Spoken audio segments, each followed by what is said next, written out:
Hidup TV mempersembahkan Oase Rohani Katolik yang dibawakan oleh para imam Keuskupan Agung Jakarta. Selamat menyaksikan. Salam damai, salam sejahtera, gembala baik dan murah hati. Kita berjumpa kembali di hari Kamis 11 Mei 2017 ini bersama saya Monica di Tilebit. Gembala baik dan murah hati, berbahagia sekali karena di pekan keempat Paskah ini telah hadir di studio Romo. Saya Romo Antonius Wid Subagio CM dari Paroki Tanjung Priok, Jakarta Utara. Apa kabar Romo hari ini? Luar biasa Mbak Monik. Puji Tuhan Romo ya. Puji Tuhan ya. Baiklah gembala baik dan murah hati, kita memulai oase rohani Katolik kita di hari ini dengan berdoa.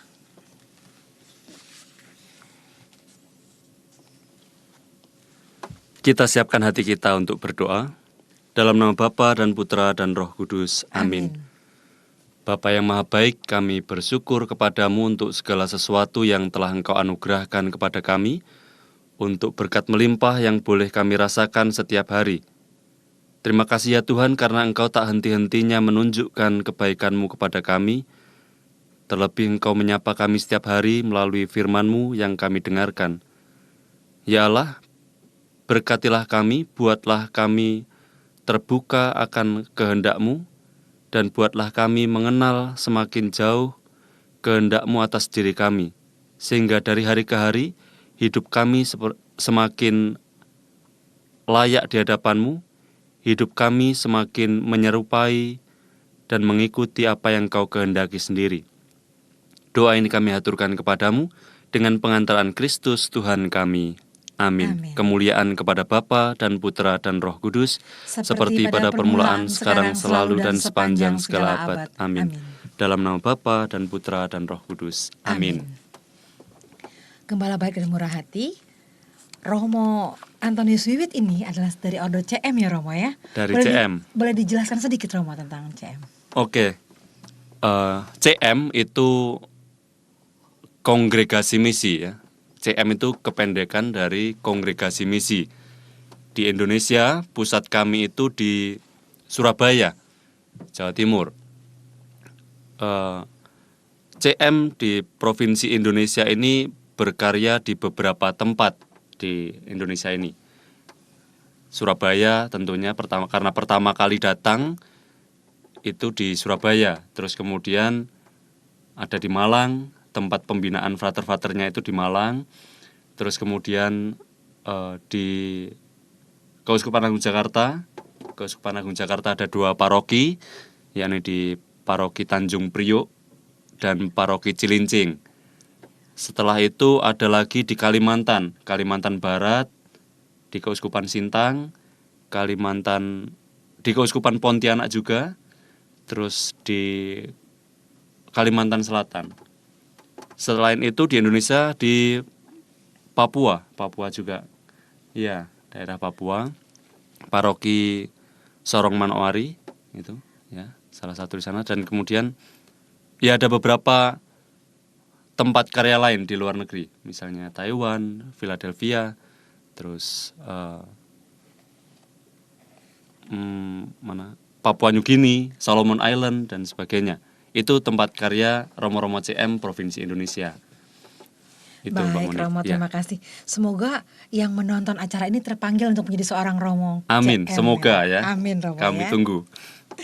Baiklah gembala baik dan murah hati, seperti biasa Oase Rohani Katolik mempunyai bacaan pertama yang hari ini diambil dari Kisah Para Rasul bab 13 ayat 13 sampai 25.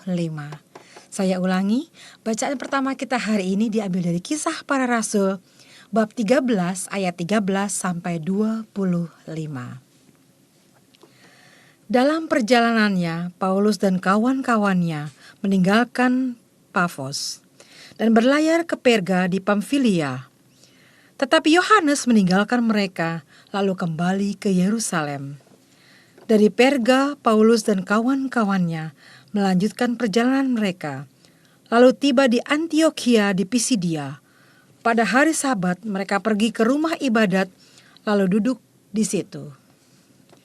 Setelah selesai pembacaan dari hukum Taurat dan kitab nabi-nabi, pejabat-pejabat rumah ibadat bertanya kepada mereka, "Saudara-saudara, jikalau saudara ada pesan untuk membangun dan menghibur umat ini, silakan."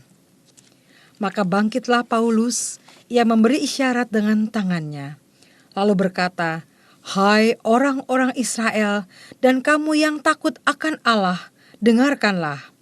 Allah umat Israel telah memilih nenek moyang kita dan membuat umat itu menjadi besar ketika mereka tinggal di Mesir sebagai orang asing. Dan dengan tangannya yang perkasa, ia telah memimpin mereka keluar dari negeri itu. 40 tahun lamanya, ia sabar terhadap tingkah laku mereka di padang gurun. Dan setelah membinasakan 7 bangsa di tanah Kanaan, ia membagi-bagikan tanah itu kepada mereka untuk menjadi warisan mereka. Selama kira-kira 450 tahun, sesudah itu ia memberi mereka hakim-hakim sampai pada zaman Nabi Samuel. Kemudian mereka meminta seorang raja, dan Allah memberikan kepada mereka Saul bin Kish dari suku Benyamin 40 tahun lamanya. Setelah Saul disingkirkan, Allah mengangkat Daud menjadi raja mereka. Tentang Daud, Allah telah menyatakan, "Aku telah mendapat Daud bin Isai, seorang yang berkenan di hatiku dan yang melakukan segala kehendakku. Dan dari keturunannya lah, sesuai dengan yang telah dijanjikannya, Allah telah membangkitkan juru selamat bagi orang Israel, yaitu Yesus." Menjelang kedatangannya, Yohanes telah menyerukan kepada seluruh bangsa Israel supaya mereka bertobat dan memberi diri dibaptis. Dan ketika hampir selesai menunaikan tugasnya, Yohanes berkata, "Aku bukanlah dia yang kamu sangka, tetapi ia akan datang kemudian daripadaku. Membuka kasut dari kakinya pun aku tidak layak." Demikianlah sabda Tuhan. Syukur kepada Allah. Gembala baik dan murah hati, mari kita menanggapi bacaan pertama dengan Mazmur tanggapan. Kasih setiamu ya Tuhan, hendak kunyanyikan selama-lamanya. Kasih setiamu ya Tuhan, hendak kunyanyikan selama-lamanya. Aku hendak menyanyikan kasih setia Tuhan selama-lamanya. Hendak menuturkan kesetiaanmu turun-temurun. Sebab kasih setiamu dibangun untuk selama-lamanya. Kesetiaanmu tegak seperti langit. Kasih setiamu ya Tuhan, hendak kunyanyikan selama-lamanya. Aku telah mendapat Daud hambaku. Aku telah mengurapinya dengan minyakku yang kudus. Maka tanganku tetap menyertai dia, bahkan lenganku meneguhkan dia. Kasih setiamu ya Tuhan, hendak kunyanyikan selama-lamanya. Kesetiaan dan kasihku menyertai dia, dan oleh karena namaku, tanduknya akan meninggi. Dia pun akan berseru kepadaku, "Bapakulah engkau, Allahku dan gunung batu keselamatanku." Kasih setiamu ya Tuhan, hendak kunyanyikan selama-lamanya. Para gembala baik dan murah hati, mari kita menyiapkan hati kita untuk Injil suci. Alleluia, alleluia, alleluia, alleluia, alleluia, alleluia. Ya Yesus Kristus, Engkaulah saksi yang setia, yang pertama bangkit dari antara orang mati. Engkau mengasihi kami dan telah melepaskan kami dari dosa kami oleh darah-Mu.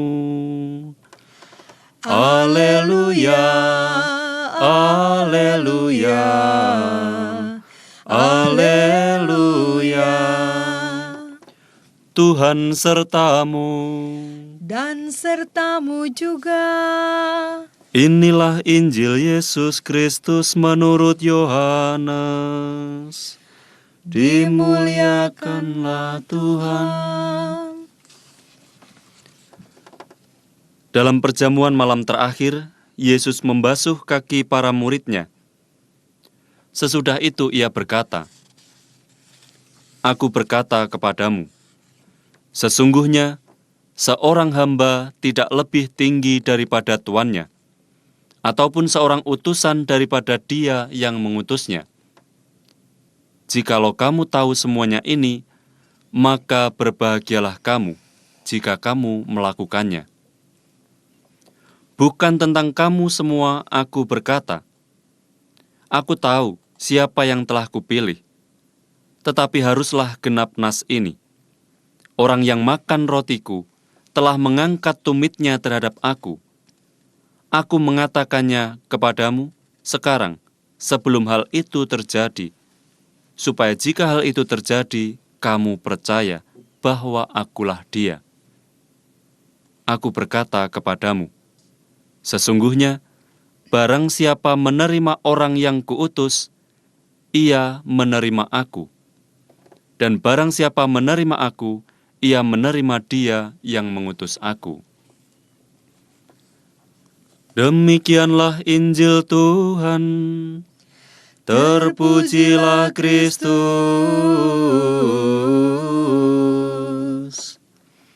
Para gembala baik dan murah hati, setelah kita bersama-sama membaca bacaan pertama dan mendengarkan Injil, mari kita akan mendengarkan kabar sukacita. Baik Romo, ada kabar sukacita apa pada hari ini Romo? Baik Mbak Monik, kabar sukacita yang dibawa oleh bacaan-bacaan yang kita dengarkan hari ini mengingatkan kita akan jati diri kita, mengingatkan kita akan identitas kita. Identitas kita akan apa? Identitas kita bahwa kita ini adalah utusan Allah, bahwa kita ini adalah orang-orang yang diutus oleh Allah. Dan sebagai utusan, kita diajak untuk terus-menerus menyadari akan identitas kita ini. Setiap orang yang sudah dibaptis, lebih-lebih kita yang sudah menerima sakramen Krisma, itu adalah utusan Allah. Itu, Pak Monik.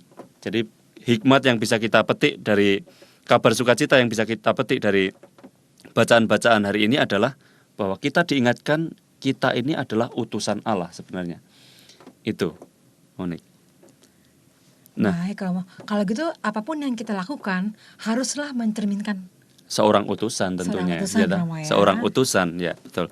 Nah, kalau kita ini adalah utusan, nah ini menarik. Kata utusan ini menurut saya menarik untuk dicermati. Seorang utusan itu bukan orang yang biasa-biasa saja. Ya. Seorang utusan, kalau dia dianggap sebagai utusan, dijadikan utusan, itu berarti dalam dirinya itu dia dianggap memiliki sesuatu yang lebih. Dia dianggap memiliki sesuatu yang tidak dimiliki oleh orang lain. Dia dianggap memiliki sesuatu yang potensial dalam dirinya sehingga dia layak untuk mewakili orang tertentu. Nah, kita dianggap layak untuk mewakili orang yang mengutus kita. Kalau kita ini utusan Allah, berarti ya kita ini dianggap layak untuk mewakili Allah, gitulah. Singkatnya seperti itu.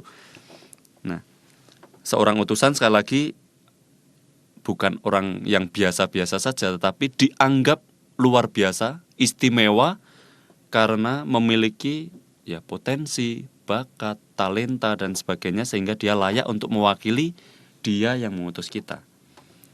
Itu, Unik. Lalu Romo sebagai utusan Allah itu tugasnya apa Romo? Nah, ini menarik. Tugas dari utusan Allah. Kalau kita bisa belajar dari bacaan pertama yang kita dengarkan tadi. Kita tadi mendengar ceritanya ya, singkat cerita Paulus bersama dengan kawan-kawannya itu suatu kali ikut berdoa di rumah ibadat. Dan setelah dibacakan kitab dari Taurat dan juga kitab para nabi, pemimpin petugas ibadat pada waktu itu menanyakan, siapa dari antara saudara-saudara sekalian yang hadir di sini yang mau memberikan sesuatu, memberikan pesan kepada saudara-saudara kita yang hadir di sini untuk membangun mereka, untuk menghibur umat di sini. Saya kira ini penting. Ini salah satu tugas dari seorang utusan, ya. Tadi setelah para petugas ibadat itu mengatakan demikian, Paulus itu bangkit berdiri dan kemudian dia menawarkan diri untuk melakukan itu, untuk memberikan pesan yang membangun dan menghibur umat. Nah, kalau kita sampai di sini, kita bisa menemukan bahwa tugas seorang utusan itu salah satunya adalah membangun. Salah satunya adalah menghibur umat. Nah, ini membangun dan menghibur umat. Inilah yang menjadi tugas dari seorang utusan Allah. Kalau saya ingat beberapa tahun yang lalu itu Paus Fransiskus juga pernah berkhotbah tentang ini. Paus Fransiskus mengatakan bahwa seorang Kristen itu tugasnya adalah untuk mewartakan Yesus Kristus dengan cara membangun jembatan, bukannya justru membangun tembok. Ya, kita ingat beberapa tahun lalu dengan keras Paus Fransiskus mengatakan kita itu tugasnya membangun jembatan, bukannya justru malah membangun tembok. Nah, ini saya kira pesan dari bacaan pertama yang kita dengarkan hari ini masih cukup relevan, Mbak Monik, untuk kita saat ini, ya, untuk kita sekalian, bahwa kita diutus untuk menjadi atau membangun jembatan di dalam situasi hidup kita masing-masing. Kita tahu, ya, bahwa di masyarakat kita, bahwa kita tinggal di negara Indonesia yang terkenal beragam budaya, beragam suku, beragam bahasa dan sebagainya, begitu kaya. Sampai-sampai, ya, semboyan yang kita itu kan Bhinneka, ya, Bhinneka Tunggal Ika, ya. Nah, memang benar-benar Indonesia itu sangat beragam. Nah, sangat beragam. Nah, di tengah keberagaman seperti ini, di tengah banyaknya perbedaan yang ada di dalam masyarakat kita diajak untuk menjadi pembangun jembatan. Artinya apa menjadi pembangun jembatan itu? Ya, kita diajak untuk merangkul semua orang, merangkul, ya, semua yang berbeda dengan kita, ya, berdialog dengan semua orang yang berbeda agama dengan kita, berbeda keyakinan dengan kita dan sebagainya. Kita diajak untuk membangun dialog seperti itu. Bukannya justru mempertebal tembok, ya.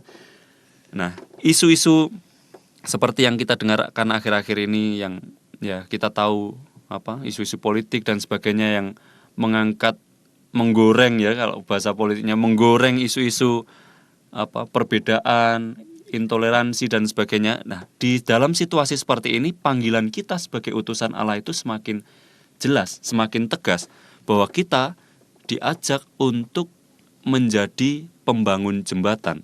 Kita diajak untuk berani keluar dari diri kita sendiri, berani berdialog, berani menyapa, bergaul dengan orang-orang yang berbeda dengan kita.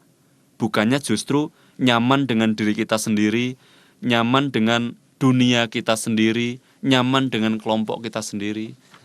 Kita diajak untuk berani keluar dari diri kita sendiri. Itu, Mbak Monik, kurang lebih, ya. Baik, Romo. Jadi kita ditantang sebetulnya sekarang, betul, ya, Romo, kita ya, ditantang dalam situasi yang, ya, boleh dibilang panas ini, ya, Romo, ya. Betul. Apalagi dalam pekan 4 Paskah ini, ya, Tuhan sudah memberikan contoh, mengorbankan dirinya, ya, Romo, ya. Yesus sendiri kan juga memberi contoh, ya, dia. Saya yakin ketika Paus Fransiskus berkhotbah tentang umat Kristiani itu harus mewartakan Yesus dengan membangun jembatan, Paus Fransiskus ini mengutip, menjadikan Rasul Paulus itu sebagai tokoh teladan, tokoh ideal lah dalam hal ini. dikatakan bahwa Paulus itu seorang imam yang membangun jembatan, yang berani masuk ke kelompok-kelompok yang berbeda di luar bangsa Yahudi, ya, mewartakan Yesus di luar bangsa Yahudi. Dia dikenalnya seperti itu.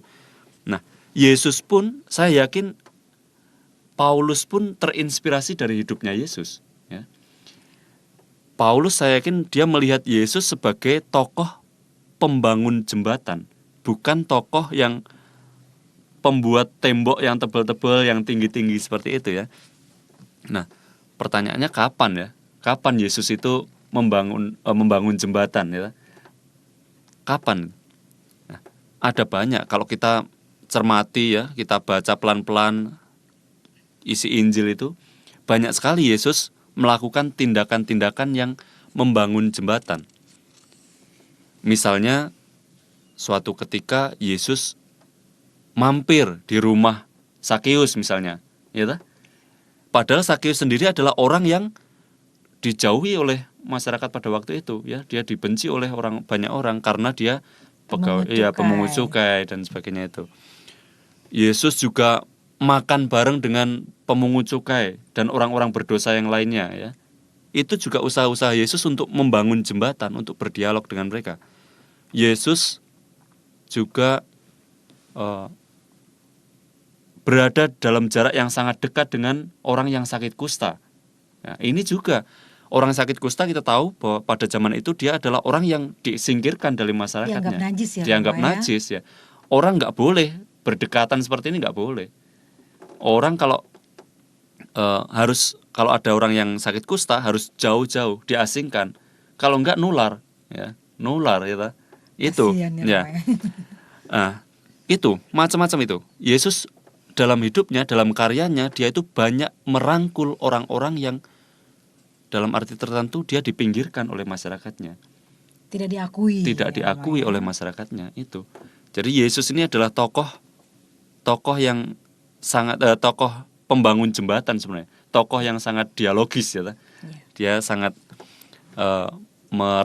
merangkul siapapun, termasuk orang-orang berdosa, orang-orang yang dijauhi oleh masyarakatnya dan semuanya, termasuk wanita yang berdosa, dianggap berdosa, ya, dirangkul semua oleh Yesus. Yesus tidak mengkotak-kotakkan orang, tidak mengkotak-kotakkan masyarakat. Yesus, sekali lagi, dia adalah tokoh pembangun jembatan. Dia mendengarkan suara hati banyak orang. Itu, Mbak Monik. Baik, Romo. Mungkin sekedar memberitahukan juga kepada para gembala baik dan murah hati ini, ya, Romo, ya. Dalam menggunakan medsos mungkin kita juga bisa ya, Romo, ya. Apalagi dunia kita sekarang itu, kita sangat familiar, ya, dengan medsos, ya, dengan gadget aneka macamnya itu. Kita sudah akrab dengan itu. Nah, kita diajak untuk menjadikan sarana-sarana yang kita miliki itu sebagai, ya, sarana untuk membangun jembatan. Kita diajak untuk menjadikan sarana yang kita miliki itu sebagai sarana untuk, ya, merangkul semua orang, berdialog dengan semua orang. Begitu, Mbak Monik. Baik, jadi jangan menyalahgunakan gadget, ya, Romo, ya. Ya, betul. Justru menjembatani, menggunakan gadget sebagai jembatan, ya, Romo, betul, ya. Betul. Baik, Romo, sebelum kita melanjutkan tentang Injil, Romo, kita jeda sejenak, ya, Romo, ya. Baik, oke. Gembala baik dan murah hati, bersama dengan Romo Wiwit, kita jeda sejenak.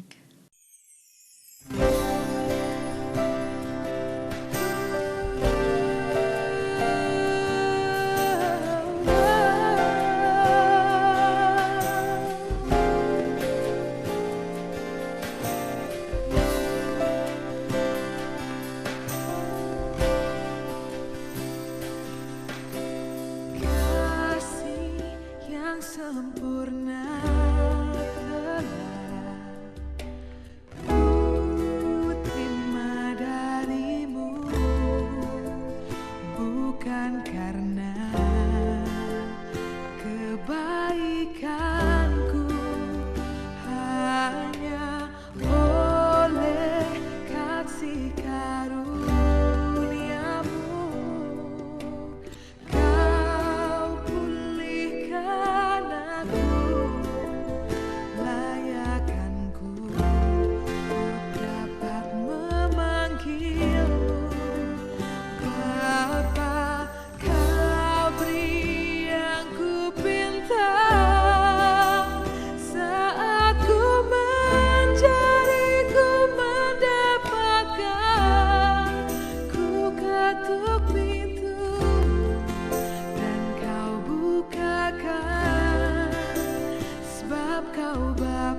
Hidup TV mempersembahkan Oase Rohani Katolik yang dibawakan oleh para imam Keuskupan Agung Jakarta.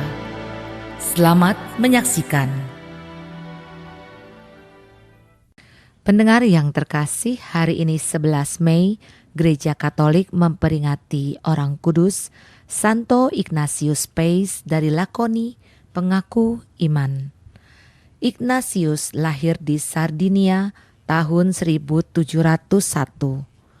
Ketika masih muda belia, ia masuk biara Kapusin sebagai seorang bruder. Cara hidup membiara telah menjadi cita-cita hidupnya semenjak kecil. Dengan memilih biara Kapusin, ia bermaksud menjadi seperti Fransiskus Asisi, pewarta Injil yang menghayati imannya dengan hidup miskin demi sesamanya. Pekerjaannya setiap hari ialah menjelajahi seluruh kota untuk meminta derma bagi kepentingan biaranya. Pekerjaan ini dijalaninya selama 40 tahun. Sambil berkeliling meminta derma, ia mengajar orang-orang yang ditemuinya tentang kasih Kristus kepada manusia. Senyum manis yang selalu menghiasi bibirnya mencerminkan kesejahteraan jiwanya. Perkataannya senantiasa membawa penghiburan bagi orang-orang yang susah, serta menggerakkan hati mereka untuk lebih mencintai Yesus. Bruder Ignatius yang dikenal sederhana selalu membagikan sedekah kepada orang-orang yang lebih miskin daripadanya. Ia menjadi rasul dan pewarta Injil Kristus dengan teladan hidupnya, doa-doa, dan laku tapannya. Ia meninggal dunia pada tanggal 11 Mei 1781 oleh Sri Paus Pius ke-12. Ia dinyatakan kudus pada tahun 1951. Demikianlah para pendengar terkasih, hari ini 11 Mei Gereja Katolik memperingati orang kudus Santo Ignatius Pace dari Lakoni, pengaku iman. Gembala baik dan murah hati, setelah kita rehat sejenak dengan Romo Wiwit, mari kita melanjutkan kembali kabar sukacitanya kali ini dari Injilnya Romo ya. Dari Injil. Ada kabar sukacita apa Romo?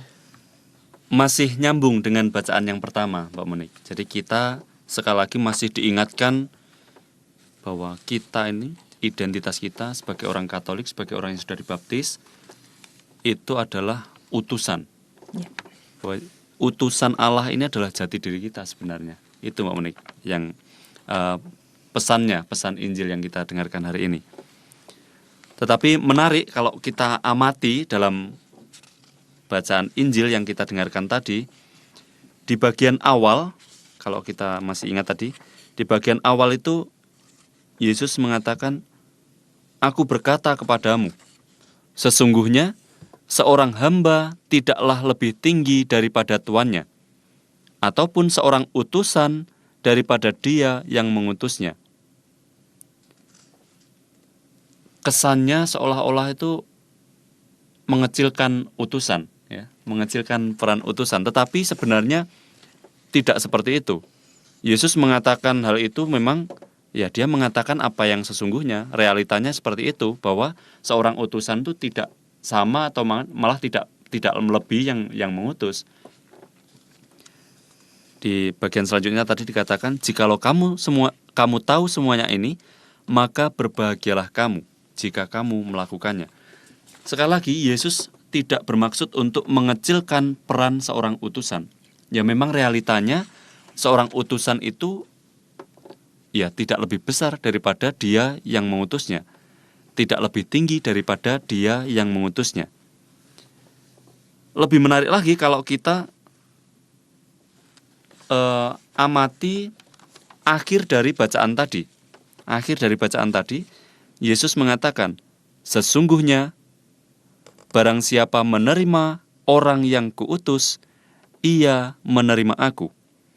Dan barang siapa menerima aku, ia menerima dia yang mengutus aku." Ini luar biasa sekali. Barang siapa menerima yang kuutus, orang yang diutus, itu artinya sama dengan menerima Yesus sendiri. Kalau menerima Yesus sendiri itu artinya juga menerima Dia Bapa. yang Bapa, Dia yang mengutus Yesus sendiri.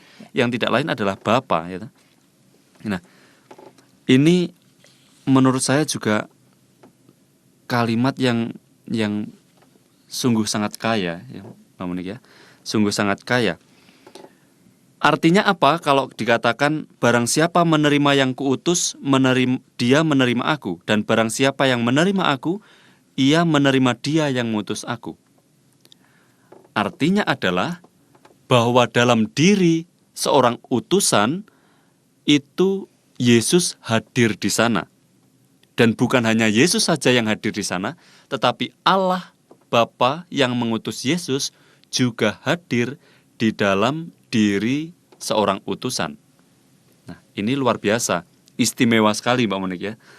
Nah, istimewanya itu di mana? Ya, istimewanya adalah karena ketika kita itu menjadi utusan Allah, berarti dalam diri kita ini Allah hadir, gitu. Allah hadir sendiri. Kita yang lemah, ya, yang banyak kurangnya, gitu, banyak dosanya, gitu. Bukan siapa-siapa Ya, ya, bukan Romo, siapa-siapa, ya, banyak melakukan kesalahan. Nah, Allah hadir di dalam diri kita. Kalau kita menjadi utusan, Allah hadir di dalam diri kita. Nah, kalau Allah itu hadir di dalam diri kita, itu artinya kita itu menjadi sakramen. Ya, Ya. kita ini menjadi sakramen. Kita tahu arti sakramen itu adalah tanda dan sarana kehadiran Allah. Kita sebagai utusan, Allah hadir di dalam diri kita, berarti diri kita ini dijadikan sebagai tanda dan sarana kehadiran Allah.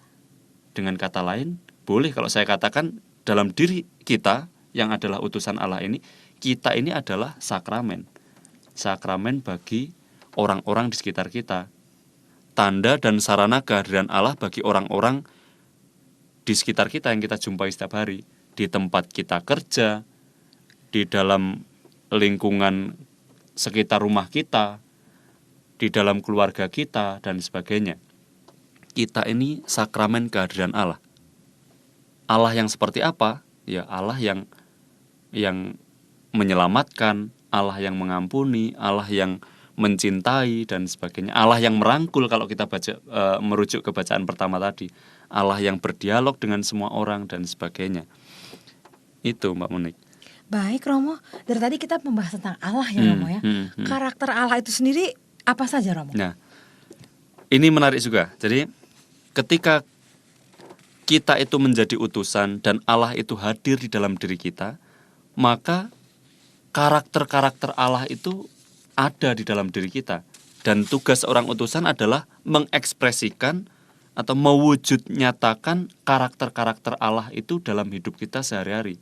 Dalam pergaulan kita, dalam relasi kita dengan orang-orang yang kita jumpai setiap hari dan sebagainya. Nah, pertanyaannya adalah karakter Allah itu seperti apa? Ada banyak sekali karakter Allah itu.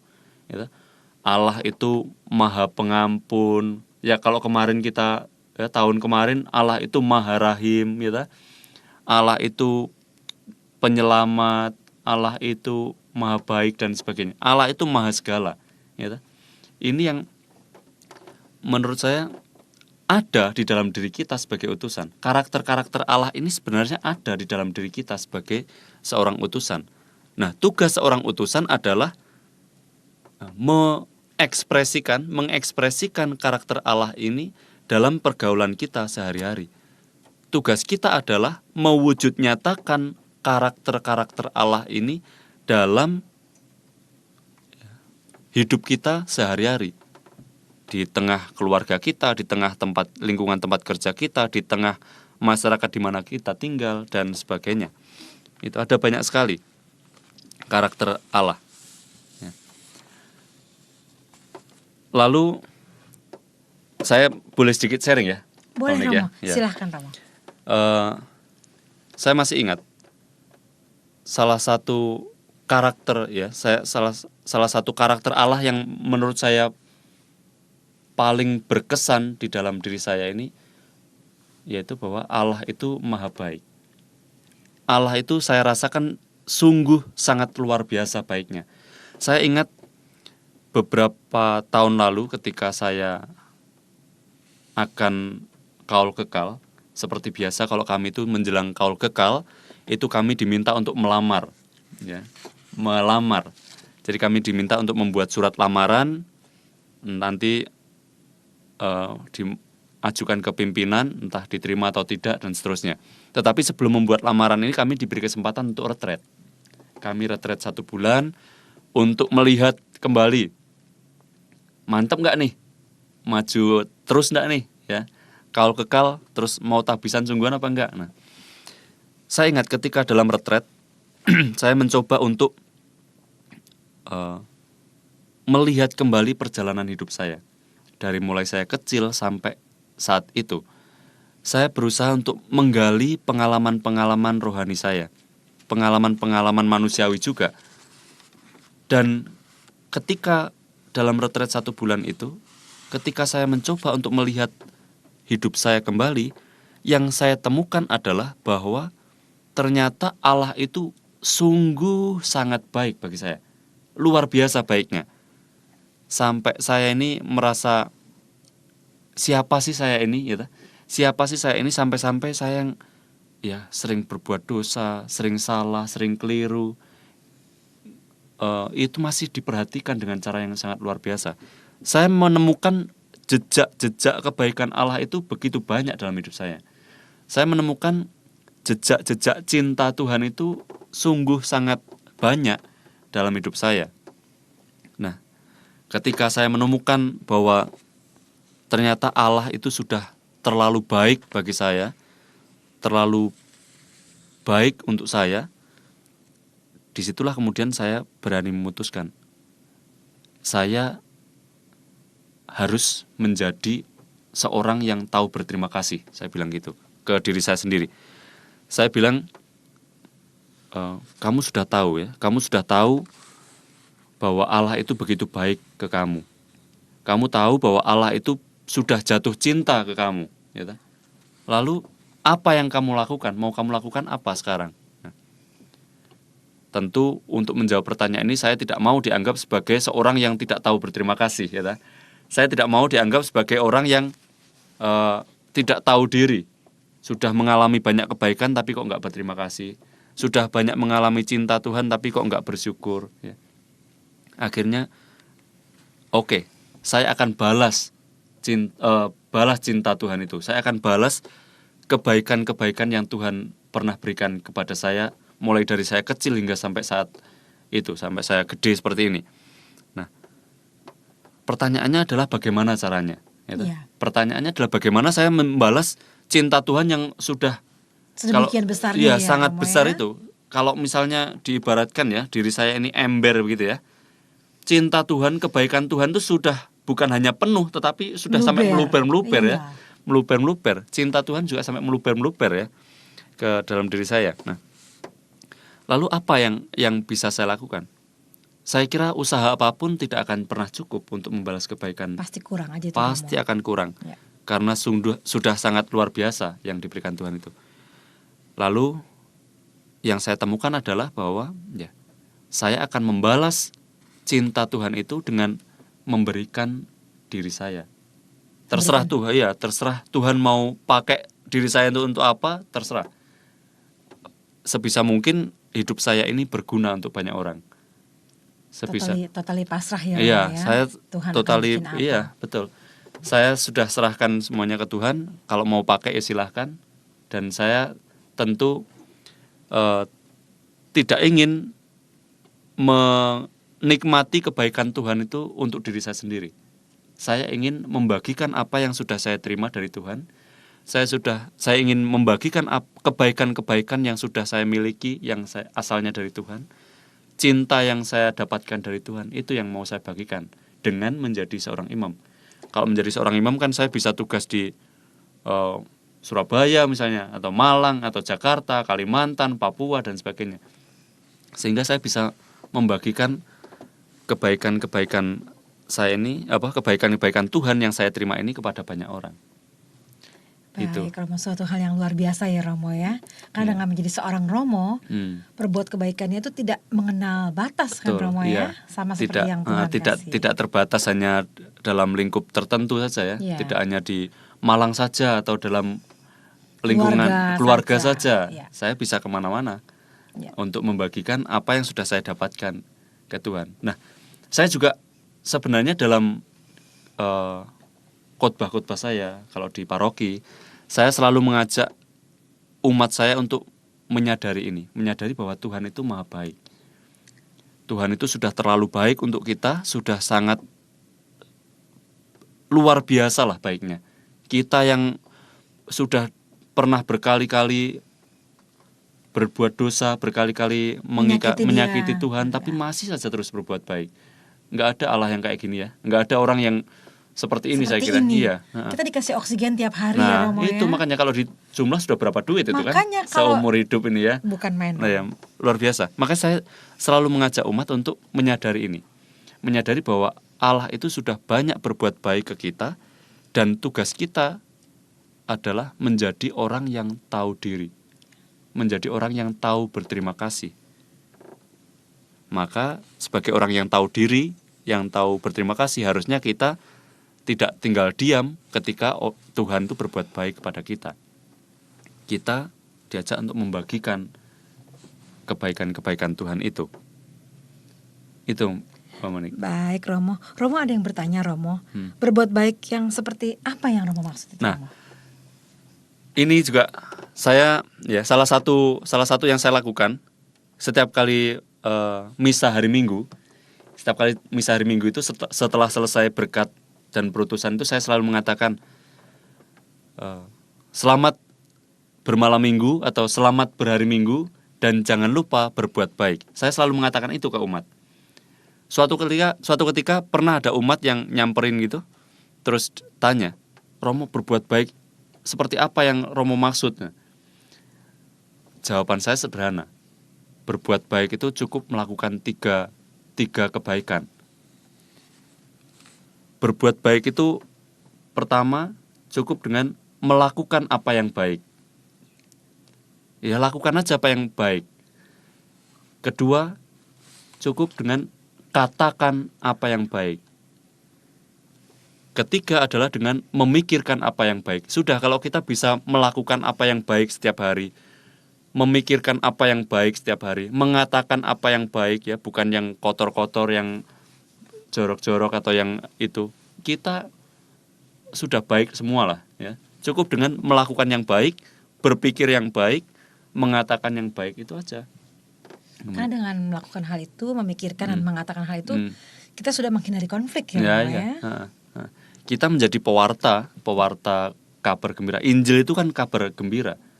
Ya, kabar gembira kita wartakan dengan tindakan kita, dengan pikiran kita, ide-ide kita yang bagus, dengan kata-kata kita yang menghibur dan sebagainya. Nah, itu Mbak Monik yang Baik Romo, bisa terima kasih dibagikan. untuk sharingnya Romo ya. Saya juga ini kebetulan kita kan banyak menghadapi kaum muda yang sedang darurat ini Romo ya. Ada yang darurat narkoba. Betul. Atau darurat bagaimana ini Romo? Saya kira pesannya juga sama ya, untuk kaula muda dimanapun kalian berada, kalian ya adalah utusan Allah. Allah hadir di dalam diri kalian. Nah, maka mari kita berlaku sebagai utusan Allah. Dengan cara apa? Dengan cara ya melakukan, membagikan kebaikan-kebaikan yang Allah berikan kepada kita. Itu yang bisa kita lakukan. Dengan 3 hal itu tadi cukup. Melakukan yang baik, memikirkan apa yang baik, dan juga mengatakan apa yang baik. Saya kira kalau kita memanfaatkan media sosial kita dengan baik ya, memanfaatkan sebaik-baiknya untuk mewartakan apa yang baik, saya kira itu sudah luar biasa. Ya.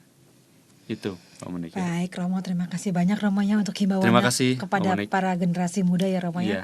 Dan mungkin juga ada yang pengen jadi seorang Romo. Semoga CM. saya tunggu ya. Amin Romo. Amin. Amin. Baiklah para gembala baik dan murah hati, tanpa terasa waktu jua yang memisahkan kita. Mari mengamalkan hidup Pancasila dalam kehidupan sehari-hari akan menjadikan segalanya menjadi lebih baik. Dan jangan lupa, Allah adalah kasih. Marilah berbuat kasih untuk sesama agar segalanya menjadi lebih baik.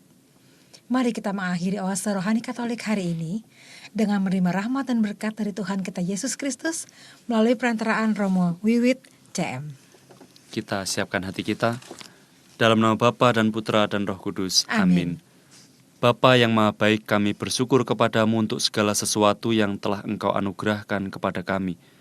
Untuk berkat melimpah yang senantiasa Kau berikan kepada kami dengan tiada hentinya.